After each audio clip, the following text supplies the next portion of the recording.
আসসালামু আলাইকুম। বেশ কিছুদিন আগে আমরা একটা হাউস তৈরি করেছিলাম সাইলেজ তৈরি করার জন্য, অর্থাৎ এই হাউসের মধ্যে আমরা সাইলেজ তৈরি করতে চেয়েছিলাম। যেহেতু এই মুহূর্তে আমাদের সাইলেজ লাগবে না, এ কারণে এই জায়গায় আমরা মাছ ছেড়ে দিয়েছিলাম।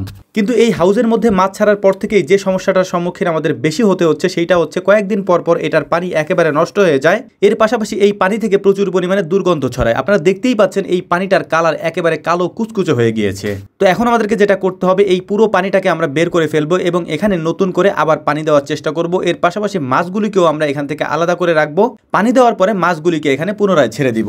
আমি আগেই বলেছি এই হাউসটা আমরা তৈরি করেছি সাইলেজ বানানোর জন্য, অর্থাৎ এইটার মধ্যে ঘাসগুলিকে আমরা চপার মেশিনে ছোট ছোট করে কেটে তারপর পুরো জায়গাটার মধ্যে সাইলেজ যেভাবে তৈরি করতে হয় সেভাবে আমরা এটার মধ্যে মজুত করার চেষ্টা করবো ইনশাল্লাহ। এই জন্যই মূলত এই হাউসটা আমরা তৈরি করেছি।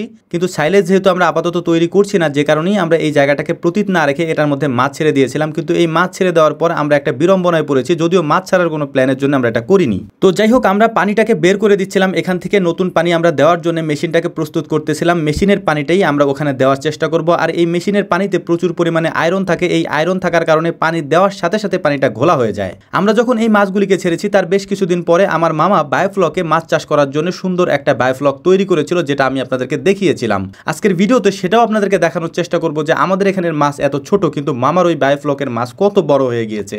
আমরা যেহেতু হাউসের পুরো পানিটা বের করে ফেলবো, এই জন্যই হচ্ছে আমরা অপেক্ষা করতেছিলাম পুরো পানিটা কখন বের হয়। প্রথম যখন এই পানিটাকে আমরা ছাড়ি তখন দ্রুত বের হয়, কিন্তু যখন পানিটা একেবারে নিচের দিকে চলে আসে তখন একেবারে স্লো বের হয়। আমাদের অনেকক্ষণ পর্যন্ত অপেক্ষা করতে হয়। ওই অপেক্ষার মধ্যেই আমরা পেয়ারা গাছ থেকে পেয়ারা পেরে বসে বসে খাচ্ছিলাম আর অপেক্ষা করছিলাম কখন ওই পানিটা সম্পূর্ণ বের হয়ে যাবে এবং জায়গাটাকে পরিষ্কার করে আমরা নতুন পানি দিতে পারবো।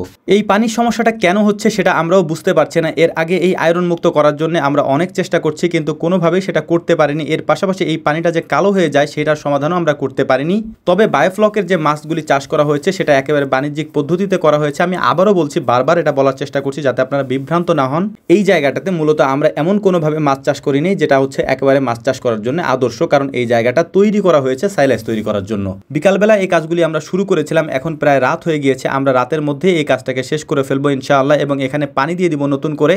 এখানে পানি দেওয়ার পর এই কাজগুলি কমপ্লিট হয়ে গেলে আগামীকালকে আপনাদেরকে আমরা নিয়ে যাব ওই বায়োফ্লক দেখানোর জন্য, যদিও সেটা আমাদের এই ভিডিওর মধ্যেই আছে। আমি প্রথমে হয়তো সেটার একটা অংশ আপনাদেরকে দেখিয়েছি, সেটা আপনাদেরকে দেখানোর চেষ্টা করব যে বায়োফ্লকের মাছগুলি মাশাআল্লাহ কত বড় হয়ে গিয়েছে। তো পরদিন বিকালবেলা আমরা চলে এসেছি আমাদের মামা বাড়িতে, যেখানে মামা তৈরি করেছেন বায়োফ্লকের মাধ্যমে মাছ চাষ করার পদ্ধতি। এখানে দেখতেই পাচ্ছেন এখানকার মাছগুলি মাশাআল্লাহ কত বড় হয়েছে। এই মাছগুলি আমাদের ওই মাছগুলি ছাড়ার অনেক পরে ছাড়া হয়েছে, যেটা ভিডিওতে আপনারা দেখেছেন। তারপরেও এই মাছগুলির সাইজ মাশাআল্লাহ এত ভালো হয়েছে যেটা দেখে অবাক লাগতেছিল। কই মাছগুলির সাইজ এতটাই ভালো হয়েছে যে এগুলিকে এখনই খাওয়ার উপযুক্ত করে খাওয়া যায় ইনশাআল্লাহ। এর পাশাপাশি যে শিং মাছগুলি ছিল সেই শিং মাছগুলিও বেশ বড় হয়ে গিয়েছে। তো এখানকার পানি নিষ্কাশনের যে ব্যবস্থা রয়েছে, অর্থাৎ এই পানিটাকে যেভাবে চেঞ্জ করতে হয় সেটা আমি আপনাদেরকে দেখালাম। এটা হচ্ছে নিচ দিয়ে পাইপ দিয়ে আরেকটা পাইপকে একটু উঁচু করে রাখা হয়েছে যাতে করে ওই পাইপের মধ্যে পানিটা এসে জমা হয়। যখন ওই পাইপটাকে খুলে দেওয়া হয় তখন নিচের দিকে যত ময়লা আছে সেই ময়লাগুলি এখান থেকে বের হয়ে যায়। এই সিস্টেমটা আমাদের এখানে নাই। এটার কারণ হচ্ছে, আমি আগেও বলেছি এখনো বলছি, আবার ভবিষ্যতে হয়তো বলতে হতে পারে